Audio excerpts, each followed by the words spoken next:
All right, I'm gonna go ahead and get this party started. I don't see anyone in the chat quite yet, but at very least I know I'm not alone because I am once again joined by my good friend, our friend and yours. Um, she is at least on her way. Thanks so much, Shia. Thanks for being here. But I am at least joined once again by Tom from Curmudgeon Media. Tom, you want to say hello once again to the people? Maybe I don't. Maybe I don't want to say hello. That's Maybe I want to fair. say goodbye. That's fair. That's fair too. We are going to be saying some goodbyes today. That is something that we have on the agenda. We're saying goodbye to our beloved, our fallen angel. Rest in We pies. we all knew Flapjack was gonna die eventually. we Flapjack was on the chopping block from the second I from the was second I they was like appeared. unsure of it for a while, but then once it happened, I was like, okay, I really like this. So I thought I it just not to say I I'm happy that Flapjack died, but I felt like it worked really well for the story. Wow, you heard it here first. Yep. You're happy that Flapjack died. I'm a Wow. bird hater. You heard it here first. You especially hate Flapjack. That's a lie. I love birds and I love Flapjack. Also, hello Shadow. Thanks Flapjack so much for being here. Flapjacks mean a different thing in America to what they mean here. Yeah, flapjacks mean pancakes. Yeah. What do they mean there? Flapjacks here are like a tasty syrup, and they're like, okay, imagine if you just like took oats and then just like mixed them with syrup Hmm. and just cooked them, and you just cooked that shit. That's what flapjacks are here. They're really I good. see. That Big does sound fan. good. Um, Um, but those are not the but then like flapjacks we'll be talking about today. I've also heard American pancakes. We call them American pancakes here Yeah. because obviously our pancakes aren't really pancakes. They're crepes, which were a different thing. Right, right, right. But we call American, some people call American pancakes drop scones. Huh. Interesting. I don't think I've It's ever not heard interesting at that. all. I don't know why I'm telling anybody any of this. You English people are so weird. Okay, but also we don't have guns everywhere, so we win. Fair enough. Fair trade. Also, hello, Allah. Thanks so much for stopping by and joining our stream today. And thank you so much for the kind words. I really appreciate it. Also, thank you, Shadow. I'm wearing my Infinity Train shirt today. I'm gonna Google grits. Yeah, that What are does sort of sound like grits? grits. That's true. Grits looks like a porridge bowl. It's not like that. They're like bars. They're like Ah, closer. okay. They're not like. They're not like. Oh God, it's hard to explain. They're not like oat bars. Um, Yeah, are they they're a tasty? different thing. They taste like flapjacks taste great. Like they're just syrup with it. Really, it's like just like syrup held together with oats. Flapjack tastes great. You heard it here first. Tom is actually secretly Bellows and he's gonna eat flapjack. Oh no, I'm not Bellows. I'm much worse. Oh boy. I'm much worse. Oh my Um, goodness. Anyway, can it just? I just want. I just. This is my last comment before we okay. Last comment. before we get into it. I just saw Shia write Kamaji Media. That's a first. I've never seen that before. Curmudgy. Um, That's cute. my favorite misinterpretation of our name, and if I could change anything about the channel, looking back, I would change the name because it didn't occur to me that like 80% of our audience would be American, and most Americans don't know what the word curmudgeon is or how to say it. Because unfortunately, America sometimes the American education system fails You don't you. have to be nice. It's very much not sometimes. But my favorite misinterpretation of our name was when somebody commented, this was back when the Lumity video went viral, somebody commented, I thought you were called Cum Dungeon Cum No. Dungeon Media. And I just said to them, it's canon. Officially, we're Cum Dungeon Media. That's what we are. That's terrible. Oh my goodness. But like try to unsee that now. Every time you see the word curmudgeon. I'm gonna only read it that way from now on. Anyway, I've got my tea, I've got my Owl House. Let's get right into it, everyone. Why don't we? So when we last left off, we saw Hunter and Luz, go off trying to find the Titan's blood. Except, of course, we know that Hunter is possessed by Bellows, and we saw V and Camila show up, and of course V uses the find my phone privacy schmivacy, which I really enjoy, to track Luz's location. And of course V also has a little 5 billiard ball charm on her phone, which is really cute in reference to her name. Billiard ball. Yee. Billiard ball. I don't actually know what billiards are. Billiards is pool.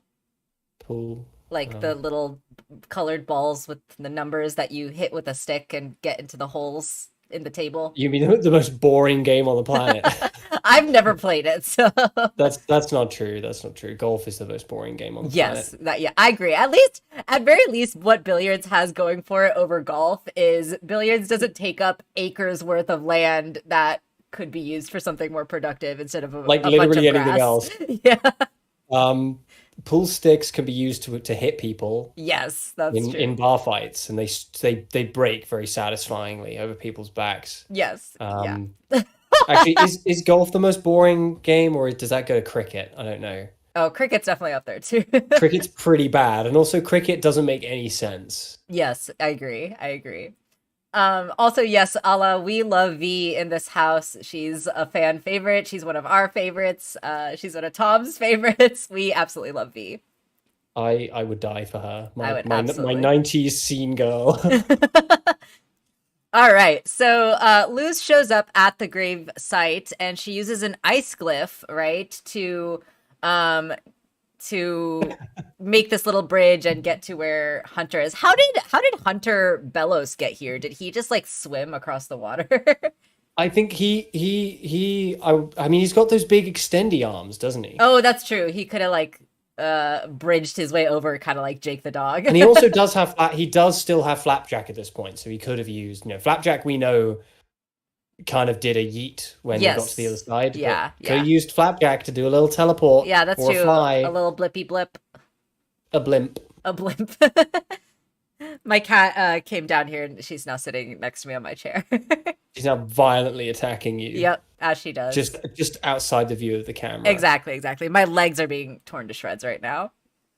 Which is, to be honest, completely fair, I think. All right, so Hunter, I love that he's wearing his dorky little wolf shirt under his costume. We love him. And, he says, oh, it's just my imagination playing tricks on me again, which of course we know is false. But Luz at first doesn't necessarily find anything suspicious at first. So she just decides to start looking around for the Titan blood, and she's like, I hate to ruin Amity's surprise, and she appreciates that everyone wanted to do this. And meanwhile, Hunter is like being taken over by Bellows, right? Have you found the blood yet? He asks, and Luz is like, I'm on it. I just have to. And thankfully, she doesn't finish her sentence before she finds Flapjack. And, she realizes that Flapjack looks terrified. And then, of course, we see Hunter show up with the creepy Bellows voice. And, the distorted voice. Didn't use an ice clip to get here, while the antlers sprout out of his head and his eyes glow blue. This was so effectively creepy for me. I thought that they did such a great job, setting this up, especially with the foreshadowing throughout the entire first part of the special, right? That was isn't really it just cool too. Isn't it just incredibly rude when your friend turns out to be British? Yes, that's how I felt with you. Oh fuck. Hunter's English. Oh fuck. Shit. He's cancelled now. Cancelled. Hashtag cancel Hunter Party 2022. Oh my goodness. Yes. I'm running on such. I just want to say to everybody, I'm so sorry for how terrible my commentary is going to be, because I'm so tired. I'm running on minimal energy, but I'm just quietly losing my shit. Sometimes that's the vibe we need, honestly. I'm just quietly losing my shit over Shia's comment, crunchy pool sticks, because like I'm reading those words and my brain is playing that clip from Monster House when the guy like eats the thing. I've never seen Monster House. I don't know what he's eating, but he like eats a thing and is just like chomping down on this thing. Oh my like goodness. staring them dead ass in the eye. Let's see if I can find it. Oh my gosh. It's weird. It looks weird. Oh, I found it. I found it. Oh shoot, I just realized that I don't have my thingy on, so I don't want to get copyright struck. Did you forget to plug in the stream socket again? Yes, again. You fool. You call yourself a streamer. Hopefully I sent you the YouTube didn't terrible get gift. mad at me for those few seconds that I played. No, but I'll get mad. Anyway, so Hunter, we're so off track today. I apologize in advance for all the tangents that we're gonna be going off on. I don't apologize at all. I'm not sorry. Hunter Bellows pulls out the Titan blood that was buried under the ground, right? And it's in this little vial. I do want to talk about the vial once we get this better look at it here. So this vial has a little stopper at the top, right? And I feel like this stopper looks remarkably like both Hootie and Albert, but a little bit more like Albert to me, because while it is definitely round, and Albert kind of has more of that like triangular shape, I guess you could call it. Yeah, like a little diamond. Yeah, exactly. Friend. And so this stopper does seem to be more round, which looks a little bit more like Hootie, but it seems to have the eye shape and the kind of beak shape more that Albert has. So I don't know if it's like intentionally supposed to be kind of a mix of the two, or if it's like meant to look a little bit more like Albert, but it's definitely some kind of reference to the Owl House, right? So I think we can pretty safely say that either Evelyn or maybe Caleb or both of them together are the ones who buried this Titan blood here, right? Can we pretty safely assume that? So what you're saying is Hootie is behind it all. Hootie is the big bad. Hootie is the big bad. He's the secret, the key to all of it. Palpatine's behind it all. Exactly. I would be so happy. I would be so happy. Somehow Palpatine has returned. I'd be so happy if Hootie turned out to be the big bad all along. That'd be so chill. I think Hootie is going to like have a big moment in the last finale. Like, I don't know if it's going to be played for comedic effect or if it's actually going to be like an epic battle moment with Hootie, but I feel like Hootie's definitely going to get a moment. Hootie is just gonna eat Bellows. Yeah. Hootie could like absolutely could devour Bellows. It's that you know how like the creators of The Last Airbender said that the only reason Toph was not involved in the fight against Mark Hamill at the end is that she could have beat his ass. Right? Yeah, totally. It's the same here. Like the only reason Hootie is not involved in any of the final fights is because Hootie could end it. Honestly, what if we see an epic Hootie v Collector battle in the last special? The thing is that I don't want the Collector to be the bad guy. Like I'm chill with Bellows being. I'd be fine with the Collector being the big bad, but like I just like the Collector so much. Yeah. They're so fun. I don't want the fight to be too serious, but I want to see like. Because Hootie has been like shrouded in so much mystery, and we keep like seeing all these like wacky random things like that we discover about him throughout the episodes that like horrify and shock us to our very core every time. I just want to see like Hootie and the Collector be like toe to toe, like magic wise, like power wise, they're like on the same level. I just think that would be hilarious. Not Aaron Burr saying something about Bob Hoskins. That's insane. That is a ridiculous thing to say. No, it's I don't know why you would say that. It's accurate. I don't know why you would say that. It's canon. The most ridiculous. That's the most ridiculous thing I've ever heard. No one cares about Bob Hoskins. I don't even know who Bob Hoskins is. Oh my god, stop. Also, hello, May, and not Aaron Burr. Welcome. Thanks so much for joining us. It makes it sound like you're saying hello to May, but not to Aaron Burr. Hello, May, and not Aaron Burr. Not you, Aaron Burr. You know what you did. Also, yeah, Hootie swallowing Bellows and getting Bellows just stuck in there forever. Oh my gosh, I wonder if the Collector would rather be stuck in the in-between realm of the like that weird nether space, or if they would rather be eaten by Hootie and stuck inside Hootie forever. I just like the collector. I want the collector to be chill in the end. I want the collector. Yeah, I would be yeah. fine with the collector having their powers drained and just being a kid. Yeah, I just want the collector to be a little scrunkly scringlow. A little Scringler, maybe even a Mippy. Maybe even a Mippy. I don't know why not Aaron Burr is calling me a hypocrite. I don't think I've ever mentioned Bob Hoskins before. Oh This my is god. ridiculous. Oh my god. This is ridiculous. May This is May, ridiculous. May and Morgan, you guys joined the stream a little bit late, so you did not hear Tom profess the weird energy that's happening today. So just FYI, I'm so tired. we've got a vibe today. I'm so tired. All I can think about is flapjacks now. Yeah. I'm not Anyway, the kind you guys are. let's I get want back you- into this fight. So Luz starts shooting ice glyphs at Hunter and plant glyphs and all that stuff, right? But it's very clear that she's not really using her full power, right? Because she obviously doesn't want to hurt Hunter. So Bellos is like, "Oh, you're not even trying right now, right? Afraid you'll hurt him." And then the rest of the kids and Camilla show up and they find Hunter. They're like, "Oh my gosh, is that Hunter? Something's wrong with him." Right? Clearly they've got a problem here. And then, Hunter's like, "Oh, this is why you're useful, right? You're so desperate to help people. You even helped me meet the collector." So Bellos drops this bomb that Luce has been trying to hide from everyone in front of everyone, right? And so now the cat's out of the bag. Everyone looks super shocked. And even Amity is like, "Luce, is that true?" And, Luce is like, "I didn't mean to. I thought I was doing something good." And of course, Hunter Bellos is like, "You did do something good." And, he's also talking about Hunter, right? I thought that this one was a lost cause, this Grimwalker. But because of you, we can finish our work as witch hunters, starting with them, right? And so he attacks the kids. And now we get this really epic battle, which is beautifully, fluidly, incredibly animated.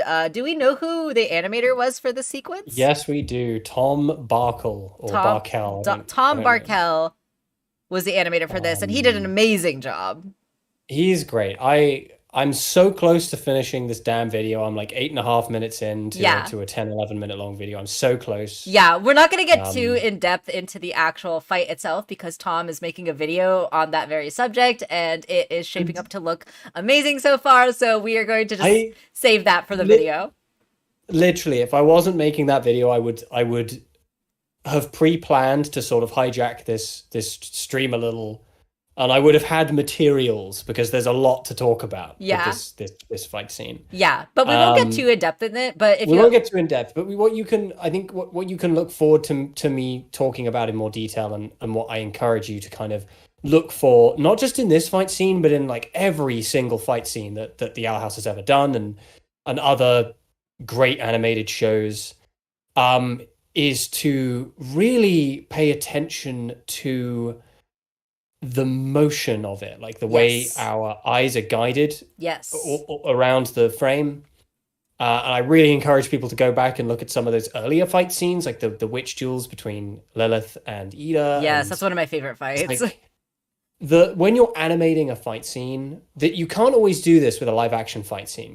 How well a live action fight scene flows really falls largely to not just the choreography, but also the editor. Like the editor, they have to make that flow happen. Unless it's all like meticulously pre-planned, they have to make that flow happen out of B-roll, But with an animated fight scene, they get the benefit of being able to storyboard and like plan it all out and have every shot be purposeful. Yes, absolutely.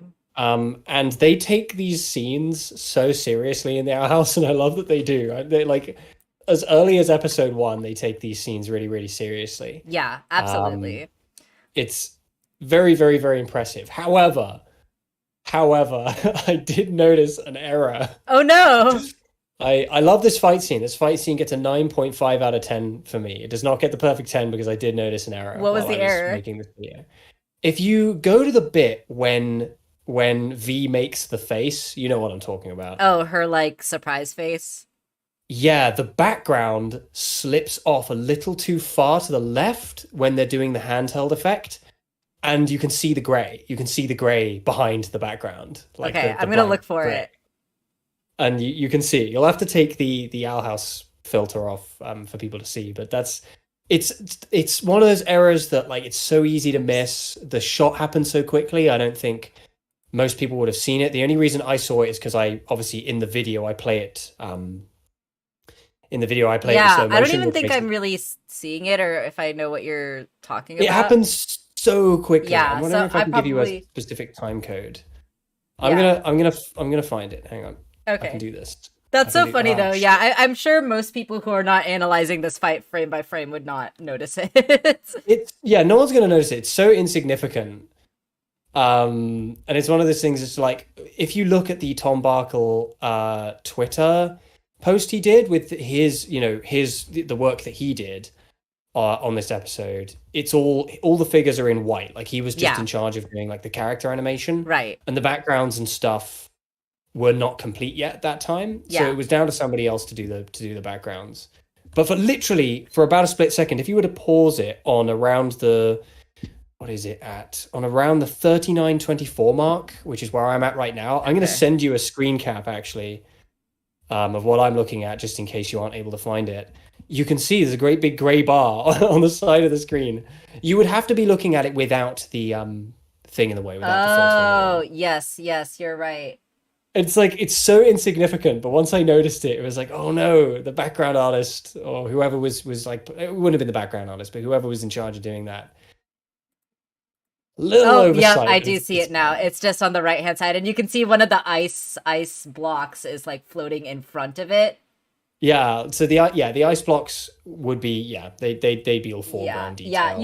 You actually can't see it in my stream screen because I have like the little border around the screen, so Yeah. it's covering it. But yeah, I do see that there now. I I But don't this is absolutely not a criticism. I kind of love this stuff. I'm not a big fan of when things are like this is gonna sound really dumb. I'm not a big fan of when things are too perfect. I think when things yeah. are too perfect, they feel mechanical, and Oh I don't yeah, like things yeah, feeling absolutely. mechanical. You know, um, I don't. I like feeling like a human being made it. Yeah, absolutely. You know And what I like mean? absolutely this was made by people. And I totally agree with Shadowlink though that everyone was too focused on V's amazing expression to notice the It's background. so beautiful. Yeah, it's so There's a lot of perfect. I'm gonna send you another great expression that I noticed for chat to have a look at because it's Yeah. beautiful. Yeah, Another and great expression.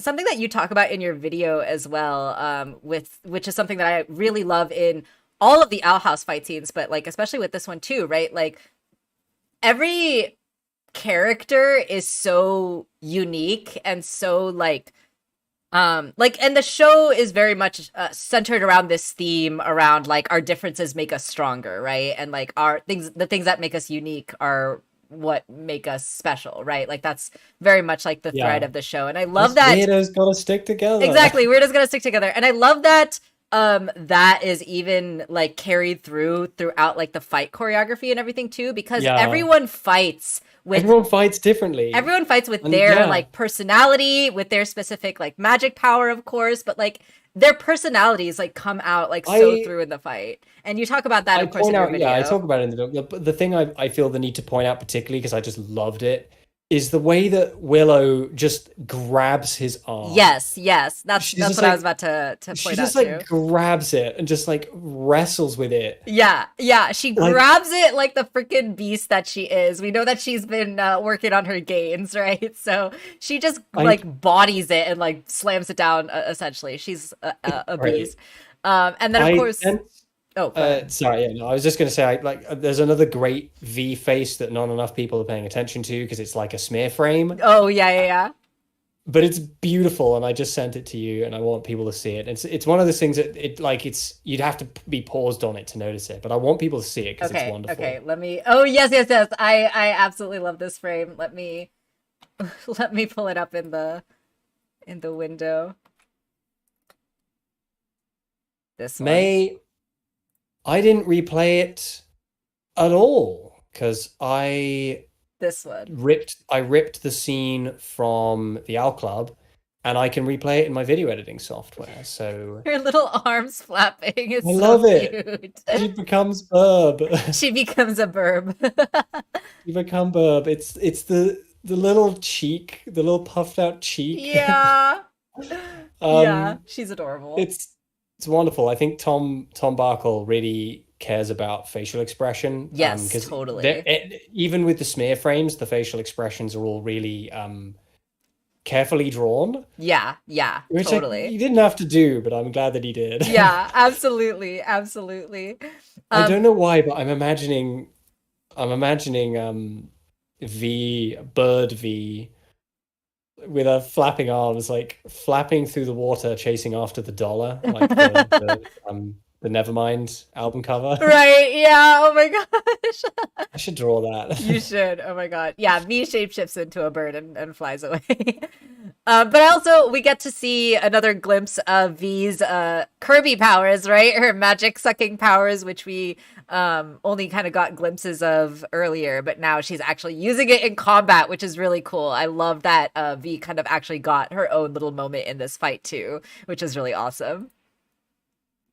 It's wonderful. It also looks really cool. It adds a kind of it adds another visual element Yeah. to the fight scene that keeps it from being just like Punch, punch. people wailing, punch, punch, explosion. Yeah, totally. And then of course we get that incredible little expression from V in the background there when she gets carried off. It's 10 out of 10 expression. It's so good. Everybody loves it. And like the number of people who made that their profile Yeah, picture I've been seeing it on all over Twitter Twitter. after that. I've been seeing a lot of that one and a lot of the one from the end credits of V wearing the 3D Yeah, in the glasses. theater, yeah. That one's really good too. Yeah, I like to think she'd just wear those 3D glasses because she thinks they look cool. Yeah, yeah, totally. Like that dork from Back to the Future Part 2. Yeah. Oh my gosh. All right. So Luce comes through after Bellows swats everyone else out. Luce comes by and, you know, grabs Hunter from behind and is like, I know you can hear me. And of course she uses Flapjack, right, to blip over to Hunter, which is of course important here. Hunter pushes Luce off of him, and Amity is at very least able to catch her with like some abomination goop because she's an awesome girlfriend. And and Flapjack comes up, right, and starts pecking at Bellows, which I'm just like, no, Flapjack, no, baby. And of course, Hunter grabs him and is like, you wouldn't want me hurting your precious palisman, would you? But of course, I don't care what you want before he, uses the goop to break Flapjack and the magic essence starts coming out of him, right? Which is so terrible, awful. And Hunter, tries to fight back and is able to at very least like get Bellows to let go of Flapjack, and Flapjack flies over to Luz, and Luz is like tearing up, and Flapjack is of course very much hurt. And Luz at first is like, Flapjack, you'll be okay, but Flapjack gives her this look like, really, bitch, you really think I'm gonna be okay? You fucking kidding me? Are you fucking kidding me right now? Oh my gosh, I know Who do you think exactly, would- who do May. you The think would trauma voice- starts. Who do you think would voice Flapjack? Bob Hoskins, It would obviously be Bob Hoskins. obviously. Fan favorite of the show. Oh my gosh. So Hunter starts fighting back, right? Like kind of within his own body. And I thought this was such a powerful moment too, because like this idea with Bellows possessing Hunter, right, is also very effective in an allegorical sense, because we know that Hunter is very much a victim of Bellows's abuse, right? And Yeah. we know that one of the things that Hunter had to kind of learn throughout season 2 was not only like accept the reality of like who Bellows was and like accept that, Bellows doesn't actually like love him or care about him. But Bellows was very much like manipulating Hunter, right? And using Hunter to essentially do his bidding and to do his dirty work and to like do the things that he like needed for whatever. for his plans. And Hunter's whole kind of arc throughout season 2 was discovering the true nature of his abuser and finding out like that he was in fact in an abusive home, and like being manipulated in this way, and being able to use the like love and support of his new friends to find his own path away from his controlling abuser, right? And so the possession of like Bellows possessing Hunter, I feel like was such a brilliant way to kind of showcase that in an allegorical way too, right? With Bellows literally like physically now also manipulating Hunter and making him do his bidding. And so this moment where Hunter is able to like regain control and is like fighting back against Bellows, and he has like this dialogue too, right? He has this monologue where he's really emphasizing that idea of taking control back into his life, of leaving the path that Bellows was trying to force him into, and to live his authentic own truth, right? And so he actually says these lines here as he's fighting against Bellows from within. I want to leave the Emperor's Coven and never set foot in the throne room again. I'd like to study wild magic and learn how to carve palisman. I want to attend Hexside as a regular student and play flyer derby with my friends. Oh my gosh, I definitely got emotional when he said that. This is his Roy Batty moment. This is totally his Roy Batty moment. Oh my gosh. This is his Tears in Rain. He wants to see attack ships on fire off the shoulder of the line. And also play flyer derby. And also play flyer derby. With his incredible captain and his friends. And then of course he says, most of all, I'd like to make sure you never hurt anyone again, right? And he grabs the Titan blood. And I love like this visual too of like, the Bellows kind of scar, getting more prominent across Hunter's face as like Bellows is trying to grab on for control for Hunter, and then Hunter, his eyes tearing up as he's like fighting for control as well. And this is a super powerful moment, right, where he's able to like toss the Titan's blood and kind of like break free from Bellows' control for that moment, right? And of course, Bellows dives in after it, and they start sinking down. And Luz is like getting ready to, dive in after him. But Camila, best mom, she's already on it, right? And she's already down there diving after her adopted son. The muscle memory from the many summers she spent as a lifeguard. Back to her. Exactly.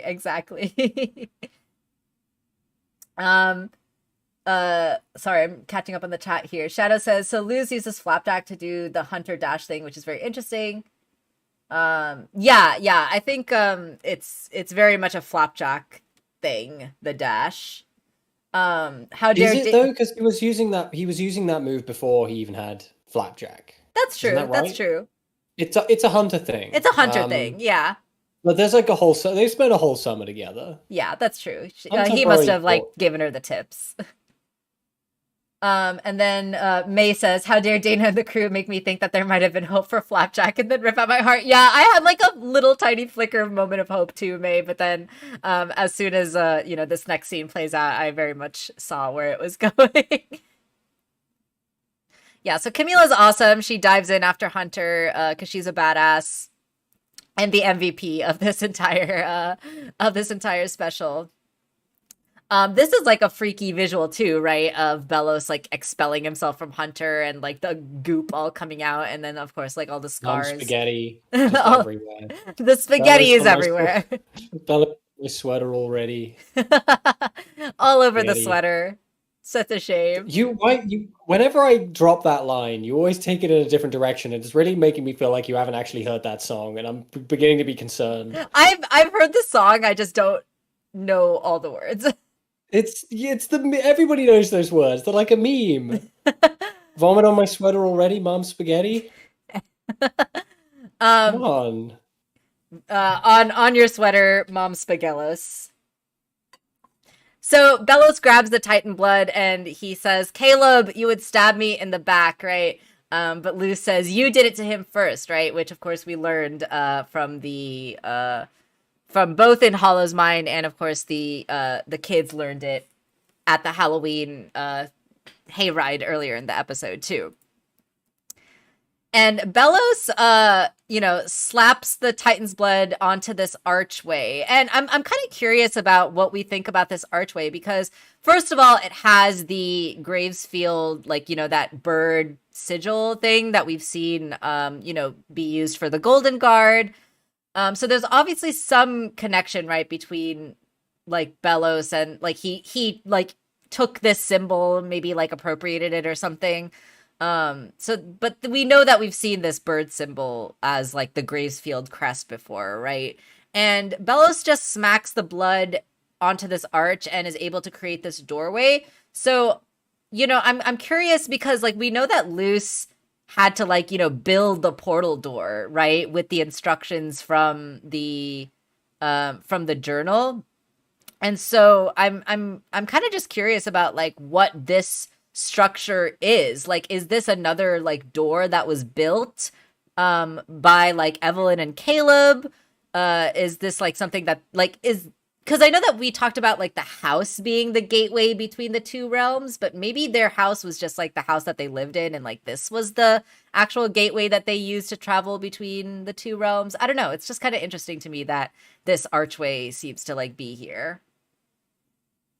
Yeah, I feel like we can only assume it was something left by Caleb and Evelyn. Yeah. On account of everything else having been left by Caleb and Evelyn. Right, exactly. You can't really blame Caleb, though. I mean, when a witch lures you in with promises of a cool flaming bird. When a witch got a booty that fine, you really just don't have any other choice but to follow. Got an ass that don't quit. Check out this cool bird. It's on fire. Oh, shit. Bam, that's lit. Exactly. That shit is fucking fire. Exactly. I'll come with. Easy peasy. So before Bellows takes off, right? He has an interesting line here, and Tom, we talked a little bit off stream about what this line could possibly mean going forward. So I know that we talked a little bit about Bellows being kind of the main big bad of the story, and I do kind of agree with you that I would like the story to go in that way. And he has this final line here, right, where he says, "This is for the good of your souls." And so it's kind of curious to me because we know that this idea of saving their souls has been it's very evangelical, isn't right? it? Yeah, exactly. It's very evangelical, and it's something that we've heard Bellows say multiple times before, right? We've heard him say when we went into his mind and we saw those flashbacks and we saw him do that thing with the town for the first time, right? He was like, "Oh, this is gonna save your souls" or whatever, right? So is this more kind of Bellows bullshit that he's preaching, and he really just wants to do his genocide and call that saving their souls, or is he going to help them in some way defend themselves against the Collector? I just thought of a sick burn. Oh yeah, Do you want to hear it? You yes, ready? I want to hear what's the burn. You ready? I don't know, am I? I don't know, tell me. Yes, I'm ready, tell me. Bellows, more like Bellend. Ayo, got him. Got him. Oh my gosh. This is the energy today. I'm sorry. I'm not sorry. Why am I? I'm not apologizing. You're not sorry. I'm not sorry. You're not fucking sorry. So yeah, I'm curious what Bellows means by "this is for the good of your souls, you'll thank me later." Does he actually mean that, or is that more Bellows bullshit?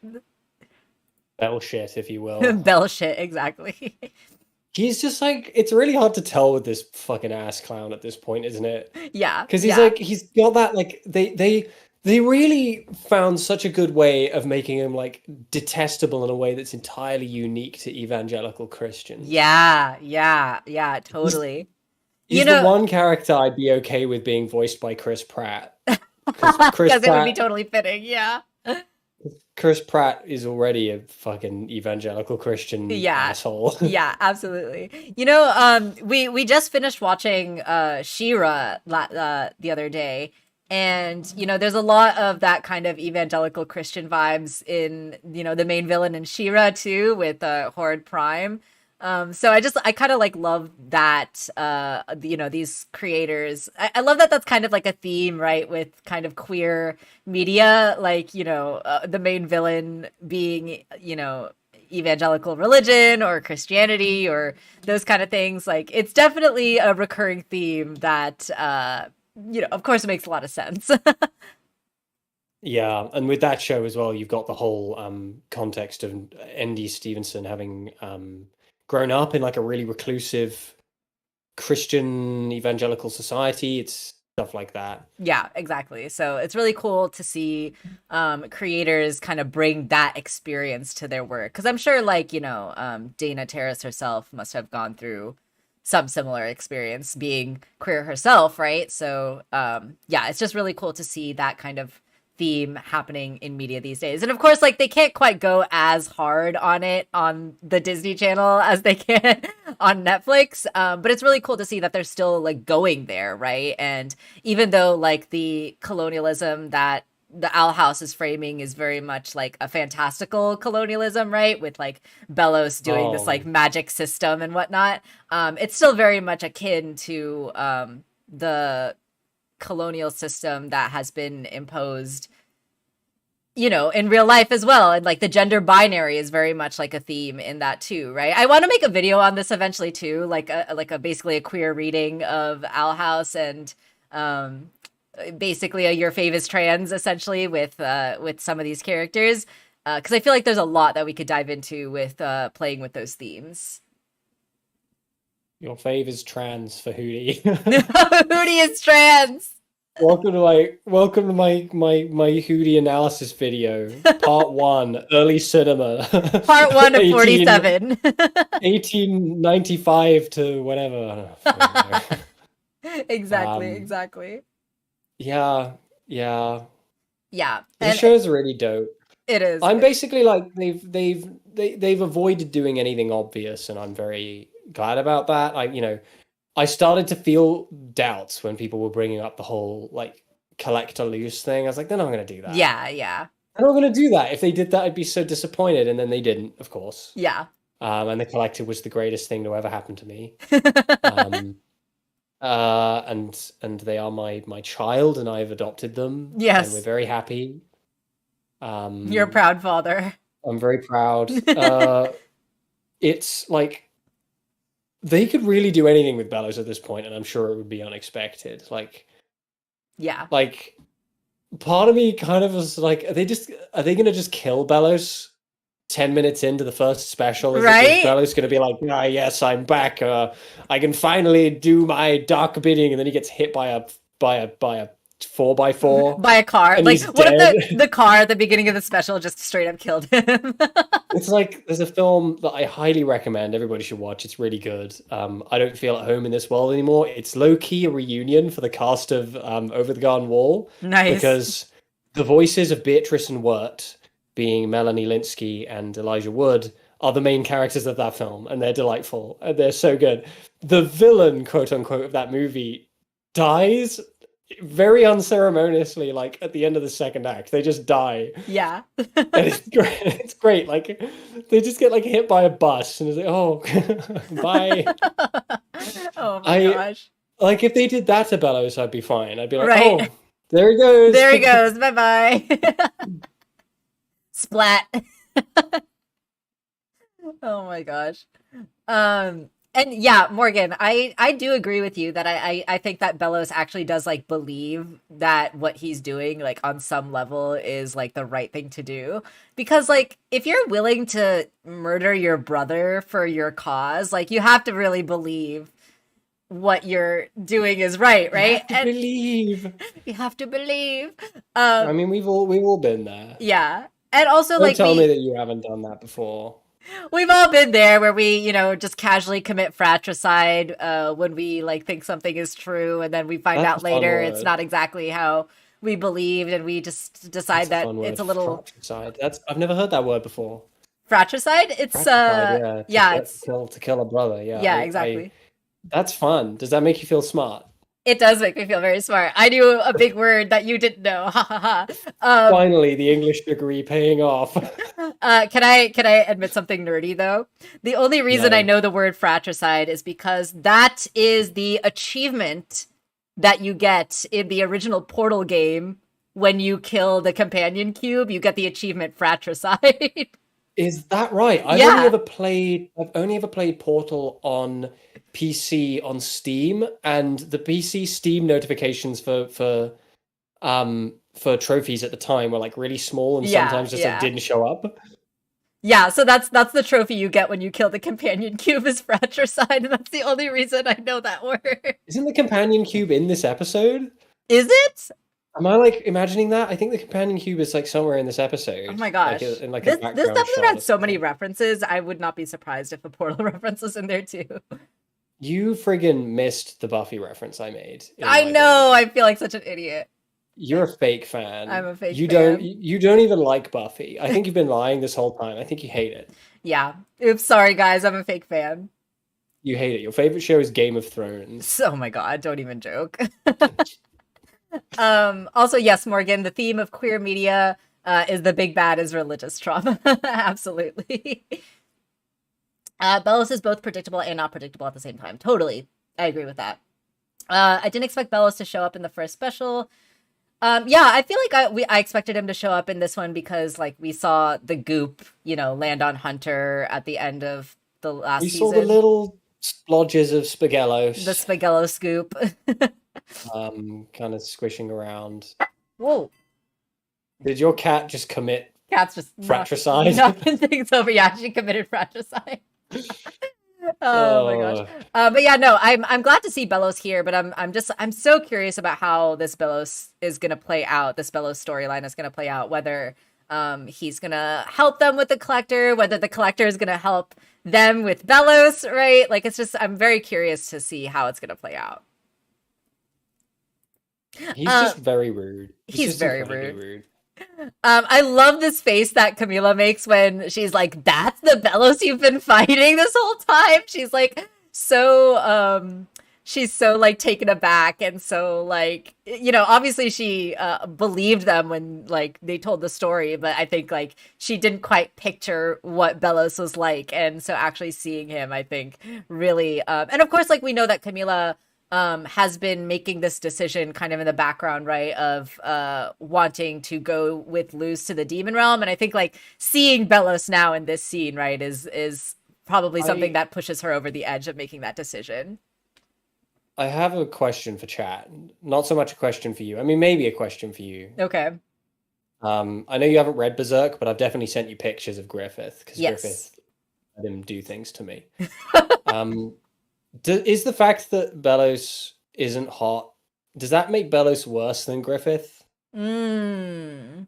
Do you think? Because Griffith is like awful and bad and like absolutely the 100% the worst. But at least he's hot, right? Yeah. He's super hot. Yeah, that might make Bellows worse, actually. It's like, I mean, he's got that hair and those. Yeah, never mind the fact that he wants to commit genocide, but his real sin is that he's not hot. He just isn't hot. He had a chance to be hot. He had like kind of a hot thing going on when they first revealed his face, and it's like, yeah, I mean, but then over time it was just like, nah, this guy's goopy. Yeah, he's too goopy to be hot. Goopy. That would be really bad in the bedroom. That's bad form. Yeah, it would ruin your sheets. Yeah, that's not the kind of goop you want. What are we talking about? Why are we talking about? We're here having the important conversations. Okay, you aren't ready for it. Oh my gosh. Okay, we have to. We're putting it off because we don't want to talk about this sad scene. That's really what's happening. No, I'm just tired. I'm not. Oh my gosh. Shadow, we don't talk about those people. The people who find Bellows. No, I get it. Like when his face first showed up, it's like there's something there. The maybe, hair maybe. and he has like a gentleness to him, and you're like, oh, he's just like a guy. But then he became a goop monster. But then he got a little too goopy for my tastes, personally. Like Griffith isn't goopy at all. Griffith has no goop. All Griffith has is a cardboard. Oh my god. Cardboard in a dream.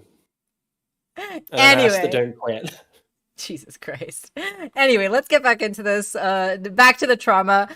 So Hunter isn't moving. Willow says, also, can we just acknowledge that Willow is the one who came to Hunter's side and is, holding him. I just think that's really sweet. Hunter isn't moving. Camila says to V to call an ambulance. And, they ask, do human doctors know about possession? And then, Lou says, or Grimwalkers, and, she accidentally lets it slip that Hunter is in fact a Grimwalker, and, Camilla's like, possession, and Willow's like, Grimwalkers, right? And so now the cat is out of the bag for both Luce and Hunter. The things that they wanted to keep secret at the beginning of the special are now out in the open. Everyone's pretty chill about it. Yeah. V is conveniently not getting cell reception. Amity asks, what do we do? And of course, meanwhile, Flapjack, hops out of Luce's pouch and rests himself on Hunter's chest and starts to glow as the magic, comes out of him. And this is also just a really beautifully animated scene. It reminds me of something. What does it remind me of? This is definitely not what you're thinking of, but it does make me think about Shadow Weaver's sacrifice at the end. Oh, yeah, that too. Oh my gosh. Just destroying her body to save them. And it's like, oh my god. This horrible person did one good thing and I'm devastated. I know, right? Are you thinking of the ending of the Grapes of Wrath? No, I'm thinking of some other thing that died by becoming balls of light, but I can't remember for the life of me what it is. So not the ending of Grapes of Wrath. I mean, it does kind of remind me of Tangled Shadow, but that's not what I'm thinking of. And no, it's not Grapes of Wrath, you dork. Grapes of Wrath is a masterpiece. Don't you freaking give me that. Oh my god, Tom, I just discovered something horrible. I'm sure other people have noticed this, but I just discovered this and I want to fucking scream. Oh no, what is it?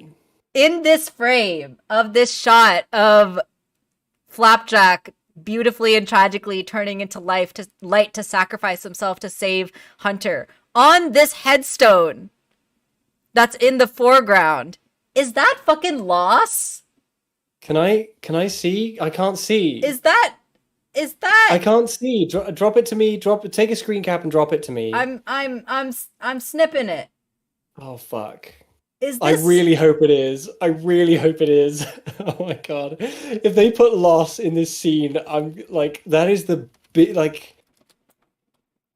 like Dana Terrace must have so much trouble walking around with balls that big. I'm gonna freaking scream. I'm literally gonna scream. Is this Loss? Send it to me. I'm trying. Oh my gosh. Why is it? You are not. No, you're not trying hard enough. This is embarrassing. This is embarrassing, and I'm so mad. Why is it not saving? Why are you not saving? Why am I not saving? Who are we really on the inside? I'm having. Okay, there we go. I'm just like, look. I might as well just look at it on my own screen. No, I'm sending it to you. You're taking too long. Oh, there it is. That looks like Lost. That looks like fucking Lost, guys. Oh, that's Lost. They did Look Lost. at this. Look at what I'm looking at. They did Lost. They fucking... What is it H Bomber Guy says? When a noted art critic Dana, the appropriate why would you do this? To stand from Tim Buckley's masterpiece. Ooh. He said, "What? Fuck you!" Banned me from his forum. Oh my god. Loss is one of the best things to ever happen. Can you imagine thinking that was a good idea? Can you imagine, writing that comic down? I cannot believe the Owl House crew did this. How could they freaking do this? In vacuous webcomic. In the most tragic freaking scene in the whole special, they just throw in Lost right in the foreground. It's perfect. It's perfect. Oh my god, I'm Why literally would you crying. not want this? I'm Why would you not literally want this? crying. Why wouldn't you want this? I'm literally crying. There's also on the right there is an Amogus on the right. Oh, That that's headstone totally is an just an Amogus. This is an that's just an Amogus. Amogus. I know, Shadow. I didn't think it could be, but it looks like it is. You sussy baka. Oh Don't my lie to me, god. Walt. I'm fucking dead. I can't believe Dana did this. How fucking dare she? Oh my god. That's horrible and hilarious, and I hate her for that. It's It's the like greatest thing I've ever seen in it's my like that life. That's meme of like perfect. SpongeBob looking at the book in two different directions, and it's like that's horrible and that's hilarious. Oh my gosh. Oh yeah, Anne does sort of die in a ball of light. Maybe that's what I'm thinking of. And she's just like what is it she says? It's like my only regret is that I didn't get to see Uh what was it? What the that fucking the It's like movie of the it's like the show Top she Gun watches. parody show or whatever it is, I think. Top Gun? No, not Top Gun. It was some other What? parody of It's No, no, Lost. no. It's wait, what? It's the show she likes is Lost. I thought it was like a movie that. Oh, that's right. That's right. It's like a Survivor Island, maybe? No. I forget what it is. It's some reference to something, though. It's a reference to Lost. I see. It's Okay. meant to be Lost, right? It's like Suspicion Island. Yeah, yeah. Oh, is that the Suspicion thing that she Island? said? I forget. Anyway, we're not talking about I don't Amphibia. remember. My Um, brain is only giving me Dog Copter, but that's a Steven Universe thing. That's Steven Universe, yeah. So anyway, yeah, really beautifully animated. I was definitely tearing up when I first watched this, the first time. The music is also really beautiful. And then this is interesting, right? This is very, very interesting. I've been seeing a lot of people discuss this and have different theories, and I don't really know what to make of it myself quite yet. I'm still kind of processing and thinking about this. Obviously, I think it's going to play some kind of role in the next special or two. But Hunter obviously had very distinct pink eyes Eyes. throughout the entire show. And of course, when we also saw the page in Belos's book, about the Grimwalkers, and that's when people, started theorizing about Hunter being a Grimwalker. One of the main reasons that people were able to connect those dots. He's normie with brown eyes. Yeah, yeah. So in the Grimwalker book, it said that Grimwalkers had pink eyes, right? So we were able to kind of put those pieces together and figure out that Hunter was a Grimwalker. But now, after Flapjack has sacrificed himself and given his life essentially to save Hunter, now we see Hunter with normie brown eyes. So This is a friggin' normie. And now none of them like him, and the characters are like, "Oh, your eyes are brown now. You're That's boring now, fucking- yeah. you're basic." So I'm just kind of curious, like, what people think about what this could mean. His eyes are like the same color as Luce's eyes, are they not? They're kind of, yeah. They are kind like- of the same. I would have to color pick, but they are very, very close in color Right, to Luce's. yeah. Luce's are a slightly warmer hue, but they're very, very similar. Yeah, and like Flapjack himself has brown eyes too, which is interesting. So it could just be as simple as, oh, these are Flapjack's eyes. Now Flapjack is a part of Hunter. I know that some people have also kind of theorized about this potentially meaning that like Hunter can now use magic because like the Palisman is now a part of him and inside of him. I don't really know how much I like that theory or like that idea because, the Owl House has done such like a beautiful, masterful job of kind of using this non-magical being as like almost a disability allegory. And we see that, of course, with Ida and Lilith kind of predominantly. So I don't know how much I would like that if that would be the case with Hunter. But I will say, I think it would be cool if at very least Hunter got his like teleporty blippy ability. If that was like the only thing he got, I think I would be happy with that. But I don't necessarily want to see him with like full magic powers, if that makes sense. I don't know. What do you think? I think that there are more Palismen out there. That's true too. He could make a new one. Might end up with a scenario where Ida's father dies and the other one that looks like Flapjack Oh my become god, that would make hunters, me cry. or if they were really gonna like mess with us, it's not an impossibility. If Ida died, No. but if Ida died, yeah, I don't know. It's yeah, I guess we'll see. Yeah, we'll The see. one thing, this is not like a criticism of the show. It's like this is just like you do what you have time for. Right. Couple of things I really, really would like to see if they still have time to do it. I want to see Lilith and Hunter interact, and I want to see Lilith and Amity Yeah. interact because there's history Yeah, there. there is history there with both of them, right? With both Lilith and Hunter and Lilith and Amity. Yeah, I want to see everyone just acknowledge each other's growth. That would be great. Because they've all changed so much from when they knew each other. And then we get this really sad bit, right, where Hunter's like, "Hey guys, is everyone else okay?" And Gus is about to tell him about May says no more deaths unless it's Bellows.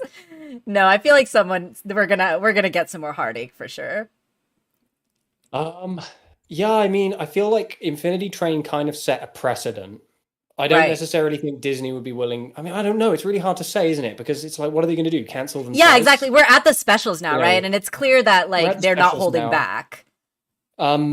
Infinity Train set a certain precedent because like Infinity Train was not only willing to kill main characters, it was willing to kill main characters in a way that was like really like, wow, how did they get away with that? Right. Yeah. What Totally. did the conversation with S&P for that look like? You know, Right. Exactly.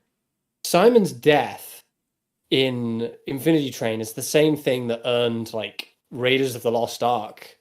Yeah. Like was that an NC-17 rating at the time? I don't remember. Was it? Wow. Yeah. It raised. All I know is that scene in Raiders. No, Made- it's not Raiders. It's the Last Crusade when they whichever one it was where they turned to dust. Earned it like a whole one step higher rating or Right. however Like you if it was call it. M, it went up to NC-17, or it went up to. Yeah, I say M like it's a video game. R is what I meant. it's like Simon's death is so miserable, and he like screams, and then you Yeah, get this and like shot of Grace melts. like pawing at his like desiccated corpse. Yeah. Yeah. And it's like, oh, Yeah. oh, It's jeez, brutal.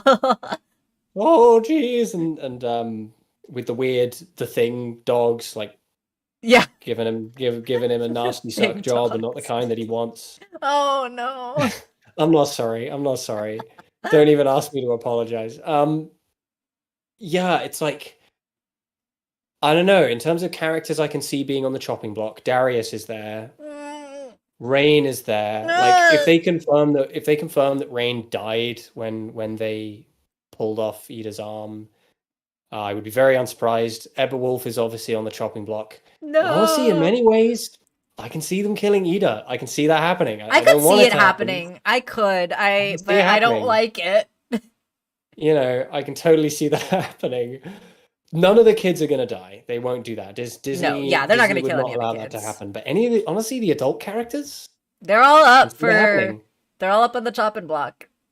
I can see Hootie dying. Weirdly, I can see Hootie like doing a big sacrifice to, Big dramatic sacrifice. Yeah. Yeah.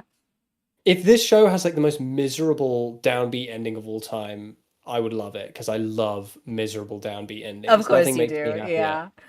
Nothing makes me happier. They're not going to make it completely miserable because it is Disney. But at the same time, I don't think it's going to be 100% happy ending either, because Dana has said herself that she's not a fan of like happily ever afters. So I feel like there's going to be some element of bittersweetness to the ending. I just want it to be nasty. Of course you do. Get to the last special and somehow Palpatine returned. Oh my gosh. fucking what's his name? Poe Dameron shows up. It's like somehow Palpatine has returned, and they're like, Oh my gosh. "Who the fuck are you? How did you get here? Oh my gosh. Stop. Who is Palpatine? What's happening? I really need to pee. Can I just like Yeah, leave yeah, for a yeah. Go ahead second? and go.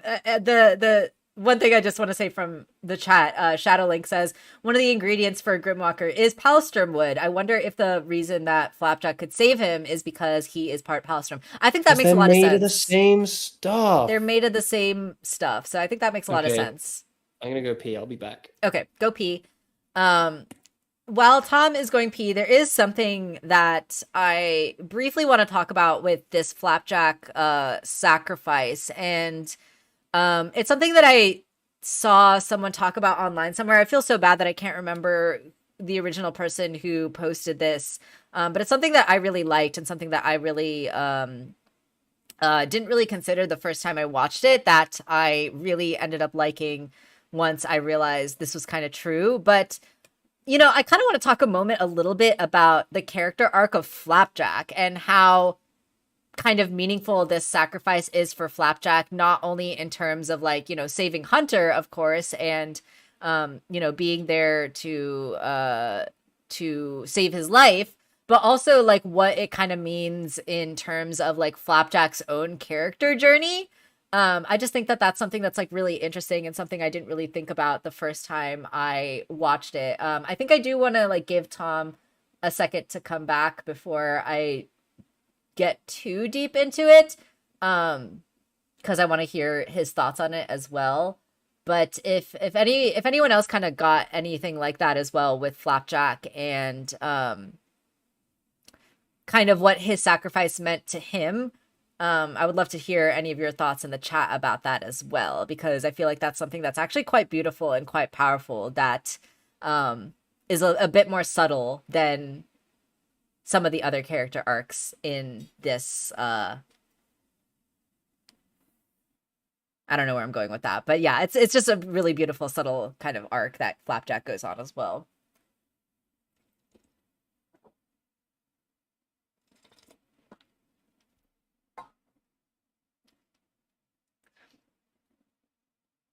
But basically, like, Flapjack, we found out, and kind of more or less got confirmed in this special that Flapjack once belonged to either Evelyn or Caleb or both of them, right? But it's clear that Flapjack was like belonging to those two before, right?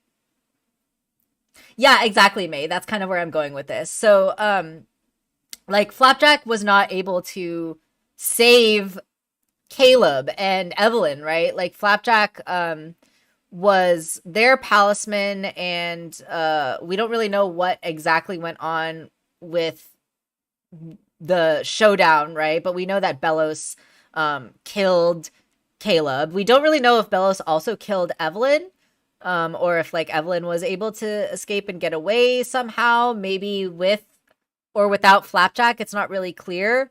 But we do also know that Flapjack was like abandoned for a really long time too, right? Like we saw when we were first introduced to Flapjack, we saw them with the Bat Queen and with the other little palisman, and they were like abandoned. And the Bat Queen even said like, "Oh, you finally found someone after all this time," right? So it's clear that Flapjack was alone and on his own for a while. And I think like, obviously he chose Hunter to be his like partner for a lot of reasons, and we know that now that we have this connection between Hunter and Caleb, right? So if Flapjack was Caleb's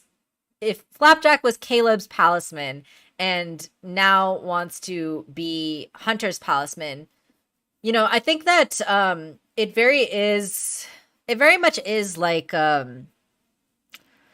I don't want to say redemption because that's not really the right word. I think Evelyn escaped because somehow had to pass down the stories. That's true. And she also had to keep the door or something, right? Yeah, the timeline of events is a little unclear, right? So obviously Caleb and Evelyn, I guess, would have been the ones to build the portal door. Is my camera's not switched on? Oh, is Tom back? Flapjack was alone for so many years. I never thought about how long he was likely alone. Yeah, right? Like he was on his own with the Bat Queen for ages. Hello, it is me. I'm back. Hello, you're back. We are talking about Flapjack. And I was kind of going over like, like Flapjack's sacrifice here is much more than just like saving Hunter, right? Like this is very much a key part of like Flapjack's own character journey as well. And I use the word redemption, but that's not quite the right word. But basically, Hunter, or not, sorry, not Hunter, sorry, Caleb and Evelyn were the original owners of Flapjack, and Coming Flapjack, full circle. It's yeah, coming full yeah, circle. yeah, yeah, Is what exactly. Like Flapjack was not able to save Caleb and Evelyn, right? Like from Bellows, and like he had to either escape, and we also see like Flapjack has a scar, so maybe like that came from that confrontation. So Flapjack was not able to save his original owner, and then he was alone for so many years, and then found Hunter and realized that he could be this palisman for Hunter. And like, he chose Hunter after being alone for so many years, right? And obviously very deliberately because of that connection to Caleb. And so, God, redemption is not the right word I'm looking for. What is the word? It's not redemption. It's like atonement. It's like almost I think atonement is a better word. I just realized who would voice Flapjack. Flapjack had this is how the voice I imagine Flapjack. Oh gosh, who? Malcolm McDowell. I don't think I know who that is. You do know who that is. He's definitely been in things you've seen. Okay. He's a very famous actor. He was in A Clockwork Orange. That was his sort of like big debut. I see. But he's obviously gone on to be kind of he's a very colorful voice actor, and he does like to appear in stuff like this. He was in We Bare Bears. He plays the threatening professor in We Bare Bears. You'd recognize his voice. He's got a very. This is my Malcolm McDowell impression. Okay, yeah. Very, very British. I think they cast him as a British person in South Park, and that's literally how he introduces himself. Got it. Yeah, he would totally. I'm a British person, and they all lived happily ever after, except for Pocket, who died of hepatitis B. Oh my God. But that's the voice I imagine. I imagine Flapjack having. Yeah. I don't know why. It just feels appropriate for me. Yeah. This old palisman. Totally. Also, yeah, Shadow, it's definitely been over 50 years that Flapjack has been alone. And it's been 84 years. It's been 84 years. And yeah, exactly, May. That's exactly where I'm going with this. That Flapjack's action was a way for him to atone for his past failings, right? To right the wrongs that he wasn't able to protect Caleb in the past, right? And so this is like a very beautiful, like full circle moment, like, Flapjack kind of finally being able to use his ability to save someone when he wasn't able to in the past, right? Like, I feel like that's especially beautiful. And like another reason that I really feel like this Flapjack death essentially comes at a really like powerful time right now. Like, one of the reasons that I didn't really buy the Flapjack death theory at the beginning when, Hunter and Flapjack were kind of like first being buddies is because Flapjack was literally Hunter's only friend. And I just couldn't see the story like killing Hunter's literal only friend. And especially because like Hunter's only friend was like the thing that was the catalyst for his own like atonement, right? His own redemption arc. And so I don't know if I would call his arc a redemption arc either. Yeah, I mean, definitely not like redemption, but definitely like his character arc and his change of values, right? Yeah, I like to call them realization arcs. Yeah, realization arc. That's a good way to put it. And so in that arc, Hunter was able to, find the friendship and love that he was missing for all of his life. And because he was able to find that friendship with Luce and, with Willow and Gus and Amity, he didn't really need Flapjack anymore, right? And so I feel like that now that Flapjack is no longer needed as like Hunter's only friend, it makes sense that it would be time to kind of let go of that for the other friendships in Hunter's life, So yeah, in multiple ways, I feel like it's very powerful and beautiful. I mean, I guess so. It's still a Disney property, so I don't know. I'm not necessarily of the mind that a character will be spared just because they're needed by another character. Yeah. That's I think true. it would have been even more devastating to kill Flapjack when Flapjack was his only friend. That's fair. That's fair. I just couldn't see that happening. I definitely would have done that if I was. Yeah, of course you would have. I would have gone the route of Bellows finding it and then killing it in front of him, and it just being Yeah. horrible and nasty. Oh my gosh. Yeah, maybe Flapjack's penance. Maybe that's a better word to use. But yeah, it's very beautiful and very sad. And rest in peace, Flapjack. We, fly high in the birdcage in the sky. Wait, that doesn't make sense. Anyway, That's the kind of dumb shit I would say. in the palistrom tree in the sky. Oh, and then we see Willow. Despacito starts playing.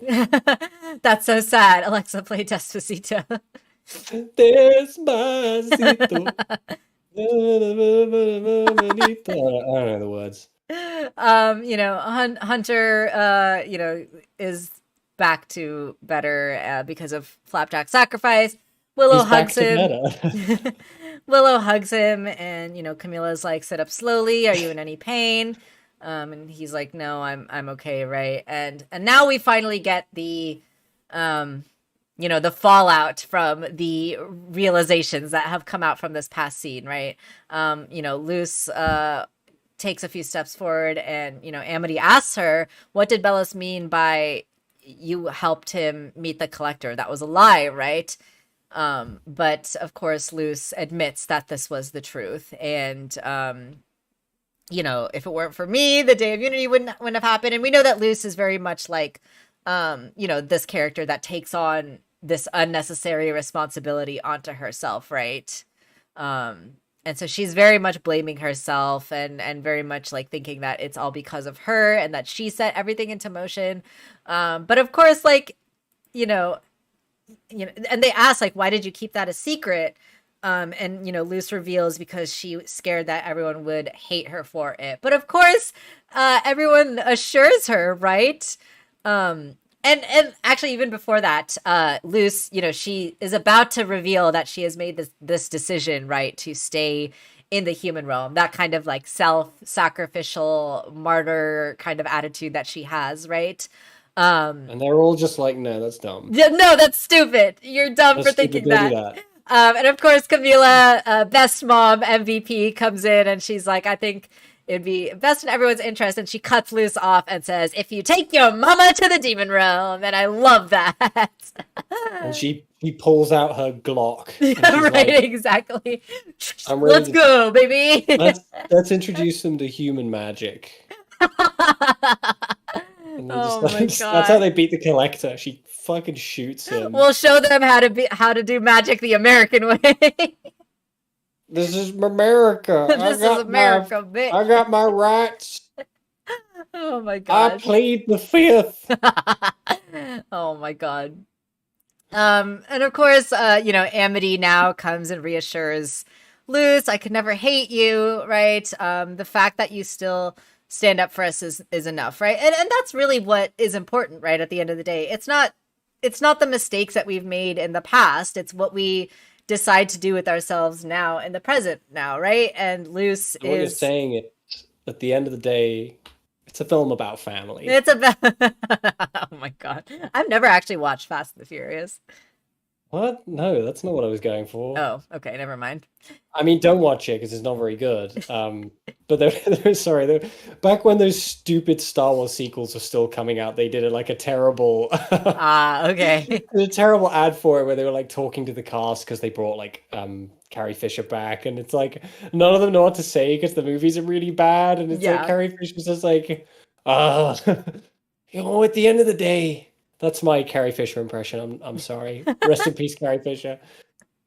At the end of the day, it's a film about family. And it's like the most empty. Oh my gosh.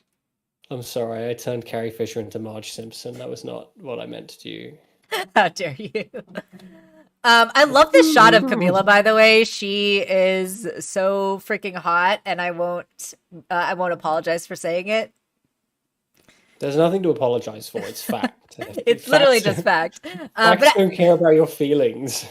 But I just love this shot of like, the door, the gateway in the background, and Camila being like, I'm not letting you go back alone now that I know what you are up against, right? She's just so awesome and I love her. Marry Me, Camila Challenge 2022. in parentheses, impossible frowny face. Impossible, yeah. And then of course, Hunter comes to reassure Luce, right? And says like, he manipulated you. That's what he does. He tricks people. Um, and if it wasn't for you, it would have been someone else, and then we wouldn't be here to fight back, right? So let's do it. Let's fight back for Flapjack. And of course they say yes. And I just realized that we didn't necessarily really get a conclusion to the Grimwalker realization here. So I'm curious if we're gonna get that maybe in the next episode, or if everyone's just gonna just sort of be like, okay, we don't really care, and just not really acknowledge it at all. But like they spent so much of this special kind of like focusing on Hunter's like fear about it. It's kind of, I don't know. I wish they would have at least acknowledged it. And then friggin' Dominic Loretto shows up with his shotgun. He's like, I never turn my back on family. And he walks through the portal with them, and there, I did it, chat. You happy? I made a Fast and the Furious joke. Don't at me. Ugh. Oh my gosh. All right. Well, anyway, Hunter, goes through the portal. And then, Gus and Willow. I love this little moment with Gus too, right? Where he's like, goodbye, human realm. Thanks for showing me your secrets. Thanks for the memories. And then Willow goes through. And then Amity, right, she says like, this is also a really beautiful moment too, right? Because this is a callback to when Luce first asked Amity to be her girlfriend, and it's just like a really nice, beautiful kind of full circle moment again, where Amity says, Luce, I know things are scary, I don't know what the future holds, but it would be so cool if you were a part of it, right? And I was just like, oh, my heart, these two little gay babs, I love them so much. And then they commit fratricide. I mean, they potentially might commit deicide. Wait, what is that? We don't know yet.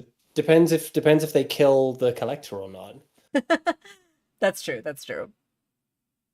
And we get a cute little cheek kiss before Amity goes through the portal. And then I love this moment too. Or actually, first we get a moment with V and Camila, right? Where V gives Camila the bat. Here, you'll probably need this. And then V says that she's not coming. She's not ready yet. And, meanwhile, someone has to, take care of things around here. So V is going to, take care of, tell the staff I've gone to see my abuela, okay, and, I have all this stuff ready. I wonder if we're going to get any scenes of, like, V and Masha, in the human realm at any point. I think that could be fun. But yeah, I just love, this relationship that V and Camila has is just really adorable and pure, and it also makes sense to me that V wouldn't want to go back to the human realm after all the trauma that she's been through, and that she now is just so freaking comfortable and like happy in the human world. She like gets it, and this is like where she's meant to be. So it makes a lot of sense to me that she's not going. But I'm also, of course, a little bummed out because I would have loved to see more V and see her actually fight and everything too. So I really do hope that there's some way that she comes back, to fight in the end. Yeah. I just want to see more. Yeah, I just want to see more V. We love her. I don't care what they do. I don't care if they just have like a random, completely disconnected bit where they cut to V cam. V live reaction. cuts to V watching About Schmidt on VHS. And it's just V like sitting on the couch eating some popcorn. All right, and then we get this really beautiful moment with Luce and Camila, right? And this is almost like Camila's full circle moment as well, too, right? We know that she has been feeling like this guilt and she has acknowledged her mistake that she's made in trying to send Luce to the, boring Be Normal camp. And she, feels that she has done, like, it's partially on her, right? It's partially her fault that Luce even ran away to begin with, and like that she got pushed away, right? And so now that Camila has kind of acknowledged like, oh, these are the mistakes I've made because of like my own fears, right? We know that it's very much coming from a place of like fear and worry for her daughter. But now that she's kind of like acknowledged these mistakes, this is her own kind of atonement, right? Of trying to make up for the flaws that she's had in the past and be there to support her daughter for who she is and like in her journey. And I really love that we are getting this from Camila now too, and that she's actually going into the demon realm. And I love this beautiful moment that we have here too, right? Because we kind of got this moment in the beginning of season 1 with Luce, right, where she was like a good witch always has her hat, right, and then it turned out to be like a traffic cone or whatever, and it was like not really the moment that Luce thought it was. But now she's got the witch's hat. Now she's got the witch's hat, and it's like earned, right? It's like that moment. It kind of reminds me of you know, in Undertale, where like at the beginning you look in the mirror and it's like it's you, and then at the end of the game you look in the mirror and it's like despite everything it's still you, it's still right? You, yeah. And like it's like yeah, it's very. In that case, I found it to be somewhat devastating. Yeah. But in this one, it's like it just goes to show, right, like how much Luce has grown, and like now this like, you know, a good witch always has her hat, right? Like she's earned that hat now. Like she is a good witch, and she puts like on her supreme back. Exactly. Yeah. And like chugs a Monster Energy drink. Oh my gosh, exactly. No, it's like her Indiana Jones moment, putting the hat on. And then they hold hands and go through the portal together, and conveniently right after they step through the portal is when it turns off. Yeah, it would have been really awkward if it switched off while they were talking. It's like, oh shit. Oh shit, we were talking too long. Ah shit, we should not have been. We shouldn't have gotten the hat. We shouldn't have grabbed it. We should have just left the hat. We could have found another hat. But no, they go through the portal and the portal closes behind them. And yeah, exactly, May. The real reason that May shows up the real reason that V shows up in the demon realm is to get the car keys back from Camila. This was just a funny, cute last line that we got from V. Shoot, Camila still has the car keys. Now she has to walk home. Oh my gosh. But yeah, I like that we ended on, you know, that really beautiful Camila and Luce moment, and then of course just throw in one little gag for the lulz before we close out the special. And so yeah, that was the end. Any other final thoughts on the end? Anything that you think that we're gonna see once the second special comes out? Things I want to see when the second special comes out. I don't know. I've got a death counter in my head. I'm really, really curious to see who lived and who died. Yeah. King. Okay. They're not going to kill King. No, they're not going to kill King. He's a baby. They're not going to kill King. I was going to go in a different direction with that sentence before you rudely interrupted me. I'm sorry. No. King is really interesting because King has ended up having his own kind of arc of maturation. Right. Totally. King weirdly has ended up becoming kind of jaded. Yeah. No, absolutely.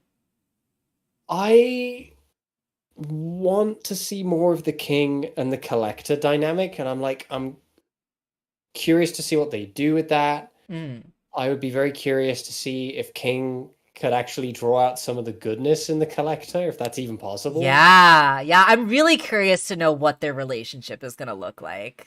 Because King, I don't want to say King is manipulating him. He is, though. He absolutely is. He kind of... Just not in, like, a malicious way, but, like, he is manipulating him, being like, oh, we should play Owl House, right? And so that could easily go south as well. Right. But I just don't know. I just really like the Collector. I want know. the Collector to be my son. I feel like the Collector is such a great villain, especially like in a kids show. And I think I mentioned this in another stream before too, right? But like this idea of like a chaotic, like all powerful, like deity character, right, can be a little tricky to portray when it comes to kids shows, right? Like one thing that you could argue with like Gravity Falls and like with Bill Cipher, right, is like Bill if it wasn't a kids show, he would have been doing stuff that's like so much more horrifying than what was actually going on in the finale. And don't get me wrong, what was happening in the finale was horrifying in its own right, with him like turning people into stone and swapping people's faces all around. Like that was definitely horrifying, but like, you know, Bill was supposed to be this all powerful, all terrifying deity.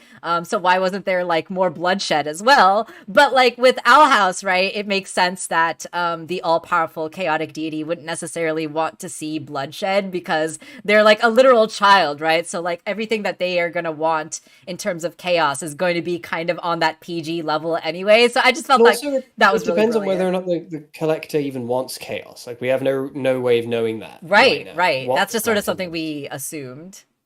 Okay.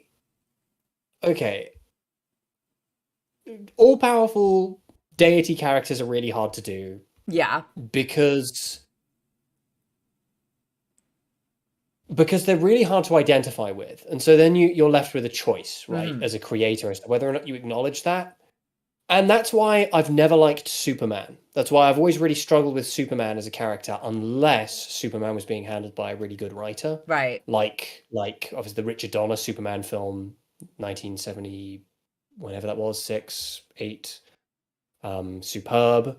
Alan Moore wrote some great Superman stories. But largely, I've never bought Superman. I find it really hard to, and I think a lot of people do, because people generally get tired of Superman. Yeah. It's hard. Now, identification is still important. Like Superman is generally considered a hero, but identification is still important for villains as well, because you at least need to understand why they're doing what they're doing. Right. And what motivates them. So, you know, Bill Cipher works for a lot of people because Bill Cipher is absurd. Right, like, exactly. Bill Cipher wants for only one thing, and the simplicity of Bill Cipher is kind of perfect. Bill Cipher isn't a deity quite. I mean, Bill Cipher is kind of a deity. I think what stops Bill Cipher from quite fitting into the deity subcategory for me, rather than the demon subcategory, is that Bill Cipher has very specific rules that he is bound by. And those rules can be used against him, and they are used against him, and that's how they win. With deities, it's a little more blurry. And I think we've reached a stage now where I think a lot of people have realized the best way to do it is to make them amoral. Is to make it so that what they are motivated by simply can't be comprehended in terms, in human terms. Yeah. And I really love that aspect of the collector too, right? Like all he wants to do is play a game. I call it the Dr. Manhattan effect. Yeah. Which you would understand if you'd friggin' read Watchmen. I know, I need to read it. I know. I call it the Dr. Manhattan effect because it's like, what do you do if you give if there is a Superman story called For the Man Who Had Everything, or For the Man Who Has Everything? I think that's an Alan Moore one. But what do you do with a character that has infinite power? What do they want? Right. You know, what do they want for? And when you start asking yourself that question, you start discovering the interesting answers. You know, right. In Dr. Manhattan's case, it's nothing. He doesn't know. Like he's so surpassed human consciousness that he cannot bring himself to care anymore. And there's a tragedy to that. Yeah. And then with the collector, it's just like the collector's just a child. Right. They have infinite power. What do they want? Yeah. And the exciting thing about it is right now we don't know. Right. Totally. All we know is that they are bored and want to play a game, right? And like, because at first what the collector wanted was to be free. And now the collector is free. So what do they want after that? Exactly. And we don't know. Exactly. So what I'm saying is, P is stored in the balls. Thank you for coming to my TED Talk. Thank you for that wonderful educational TED Talk. You're welcome. Oh my gosh. Yeah. My PayPal link is in the description. Oh my God, stop. But yeah, no, I totally agree with you. I feel like the collector is so much like of a mystery, and like I think something that they really did a good job as well too, right? Especially like where we left off in season 2, and the fact that we really didn't get any hints as to what was going on in the Boiling Isles in this first special, right? Like we literally have no idea what to expect once the kids go back to the demon realm. Like we have no idea if it's even gonna look the same, like who's gonna be alive, who's gonna still be there, what like the society even looks like now, right? Like it's been months at this point. We have no idea what to expect from going back, and I think that's really exciting. Like that's sort of like something I never would have like expected from this show, from the beginning, and like it's really cool to see them take it in that direction. They're gonna get there and it's turned into like fucking Hull or something. Slough, Boscombe. Oh my god. Let's hope Something not. horrible. Something yeah, the only thing worse than the demon realm, Hull. I saw a couple people like kind of make a prediction like either the demon realm is going to look kind of like Amphibia did, after they came back from Earth and it was all like eco terrorized and like the fracking was everywhere and it was like horrible and desolate land, or it's gonna be like in Gravity Falls, like Mabel's like dream bubble where it's all like rainbows and sparkles and sunshine and like bright colors that blind your eyes. I was like, okay, yeah, I think that I could totally see that, and that would be really funny too. If I were doing something like that, like what does a god want? What does a god envisage the world as being? Right. I would make it way more unusual than that. Yeah, yeah, I would go like restaurant at the end of the universe kind of just make it something real weird. I don't yeah, know. yeah. Not sure what that would be. I'm excited to see it though, because I know that Dana and the crew are like so creative and so talented. So I know that they're gonna come up with something like weird and surprising and exciting. So I'm really looking forward to it. It's gonna be a good time. We're all gonna have a good time. Until we're having a And bad time. so we're having a bad time, at which point I'll start having a good time. Exactly. Um, and Yeah, then we'll talk I about it on stream. yeah, and I agree, May. I think it'll definitely look different, but I have no idea in what way. All right, let's go ahead and wrap things up. Before we finish the stream completely, I do just want to acknowledge the really cute, the credits art that we get at the This very is end so here. good. It's so cute and like so adorable, and it's like, oh, I wish we could have gotten like episodes of these, right? With this first one is like Camila and Luz bringing home takeout, and Hunter's like trying to help them balance, and they've got like the pizza menu and all this stuff on the ground. Like, there's just so much detail here too that really like brings these little scenes to life, like the rug being like crinkled up here and like their shoes everywhere, and Gus in the corner here eating a French fry. Like it's just so cute. I love all these little moments too. And then I love this one too with Luce teaching her mom how the glyphs work, and we see this little picture of Ida wearing sunglasses, like making a rocker hand in Luce's journal, and Amity looking lovingly up at Luce is just super adorable. And Camila, I literally cannot wait for Ida and Camila to meet. I'm so excited for Ida and Camila to meet. I honestly okay. I love Rain. I love You're Ida and Rain. literally about to say what I was also just about to say. Rain is cool and all, but I am forever. I'm all about the two moms. The Ida Camila ship is one of my favorite like crack ships. It's so good. Like imagine them being moms together. That would be amazing. The sex would be fire. It really would be. Oh my god. Yeah, I wish we could have gotten full episodes as well, Morgan, instead of just these screenshots. But I'm glad that we got these screenshots. They're really cute. Gus and Hunter wrestling, and then of course Willow about to commit a murder as she's about to elbow body slam these guys. So cute, so funny. I don't want to know what that would feel like. Dude, this would fucking hurt. This would really hurt. I don't want to die. Actually, These two, that's a lie. I do, these two I just died don't after wanna- this I don't wanna frame. die that way. Yeah, Camilita for the win. Totally agree. Best ship. Yeah, I would have gone with Edilla. Edilla. It doesn't really sound right either way. Yeah, yeah. And then the last little screenshot we get, right, is V hanging out in the human realm, getting boba and coffee with Masha, and I don't know if we ever got a name for this like shaggy looking character that was also one of the group that V made friends with at the camp. But they're also there in the background, looking cute. Jimmy Hoffa. Yes. But yeah, just super cute. Really, really nice to get a little glimpse of V at the end here too. Okay, sorry, I lied. There's one more after that. It's when they all go to see a movie, and it's a scary movie, and they're all freaking out. Gus is like screaming, spilling popcorn everywhere. What movie are they watching? Amity is like snuggling up against Luz, and Luz is like, holding her GF, and V is just in the background here, being chill with her 3D What glasses. movie are they They're watching? absolutely watching The Thing. Are you kidding me? Like, They're definitely watching The Thing. they're watching The Thing because V is a shapeshifter as well, and so Yeah, that's why she's not scared. V is just sat there thinking Slay Queen. Yes. Slay Exactly. Queen. Oh my god, exactly. Yeah, they're definitely watching The Thing. Morgan says, I know that going to the Boiling Isles, Camila would already be grateful for Ida. Yeah, absolutely. So they're definitely already going to be. And especially since this year was like the big anniversary for The Thing.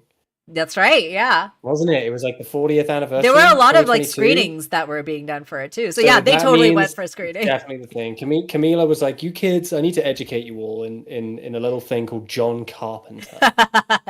We know that she's a sci-fi fan too, so.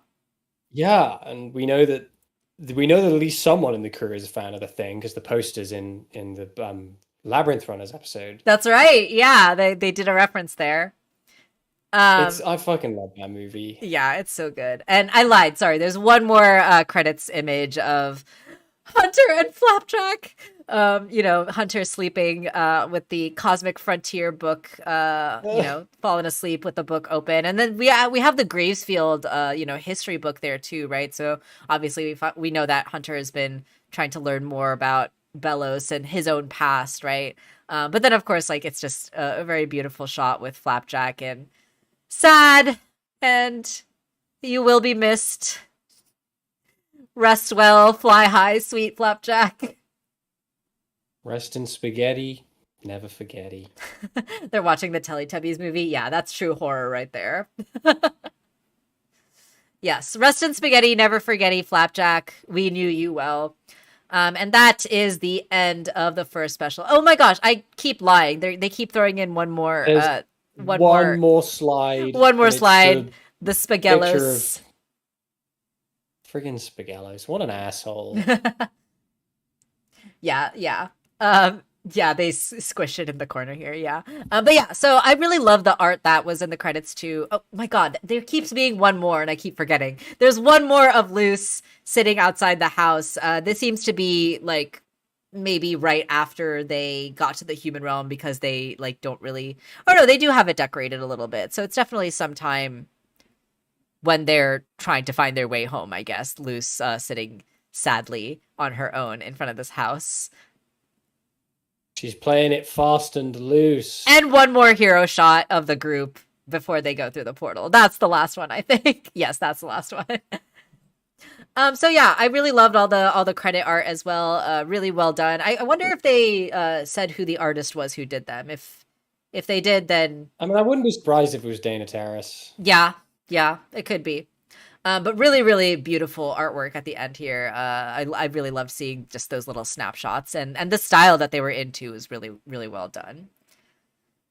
So yeah, that about wraps it up for the first AHA special. Thanks so much for joining us here for this special, everyone, and for being a little bit patient as we took a little break last week. So right now, as of now, I don't really have any plans for future live streams. I have a lot of ideas of stuff that I want to do. Tom and I recently just finished watching She-Ra, so I think it would be really fun to do some sort of She-Ra related live stream, but I don't necessarily want to go like episode by episode with that show because like it's an old show and there's so many episodes, and I just feel like at this point in time there's really not any benefit to going episode by episode, but I do want to do some sort of discussion on that. I think it could be fun. So if anyone has any ideas or suggestions of what they would like to see in terms of like discussion streams, I'm open to them. Just drop me a message in the Discord server or on Twitter or anything like that. Let me know what you guys are interested in seeing, because I would definitely be open to some ideas right now. I'm also working on a video right now. I'm really hoping to have it done by the end of the month about Buffy the Vampire Slayer. Um, yeah, hopefully I can get that done by the end of the month because I've been really wanting to get that video done for a while now. But yeah, I freaking love Shira. I freaking love Hello? Shira. It was so amazing. I'm obsessed. Hello? Am I Hello? audible? Yes, you're Am I audible. audible?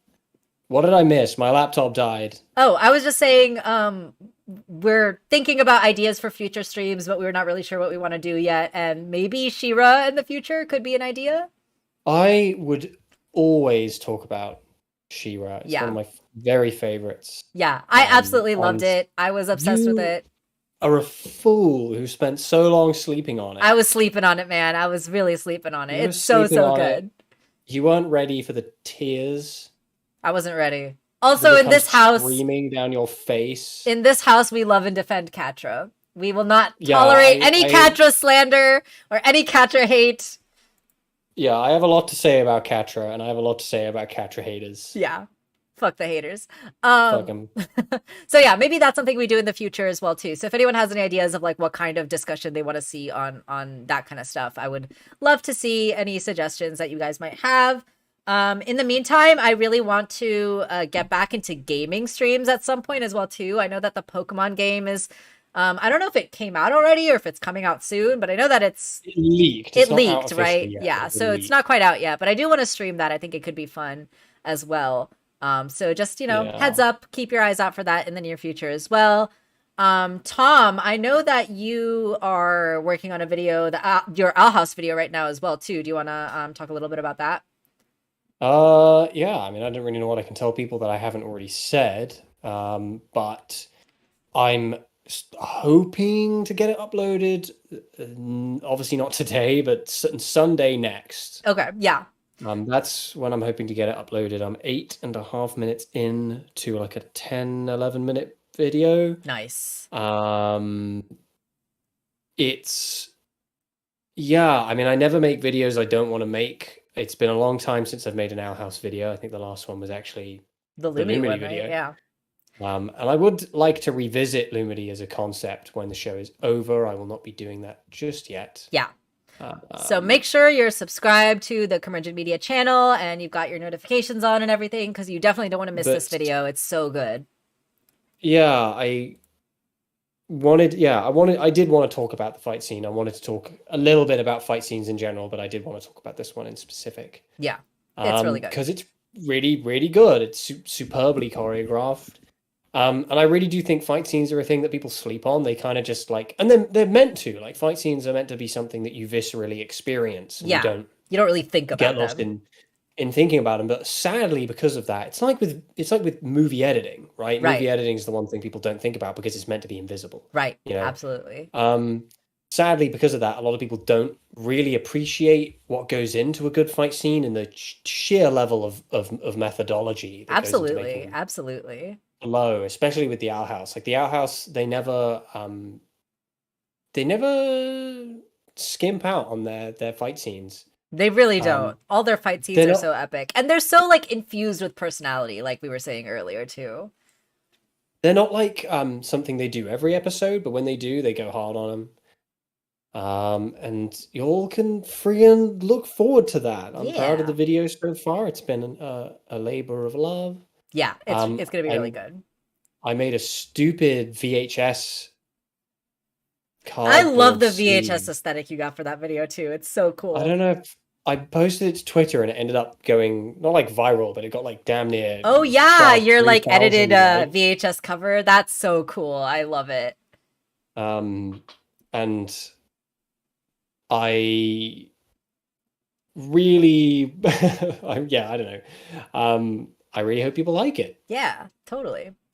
Yeah, so let's go ahead and wrap this up for today. Thank you guys so much for joining us for this discussion and for all of our previous discussions on Owl House. You guys make talking about this show so much fun, and I really appreciate y'all being here. So yeah, I'll let you guys know when the next stream is going to be. I will let you know when Pokemon is starting and all that good stuff as well too. And of course, Owl House is coming out again. I believe in January is when the second special is at least rumored to be coming out right now. So we'll plan for more discussion streams for the Owl House once the second special drops as well. So look forward to that. In the meantime, I hope that y'all have a wonderful rest of your weekend and stay safe and take care. And we'll see you on the flip side. Take care, everyone. Bye bye. Bye. Bye.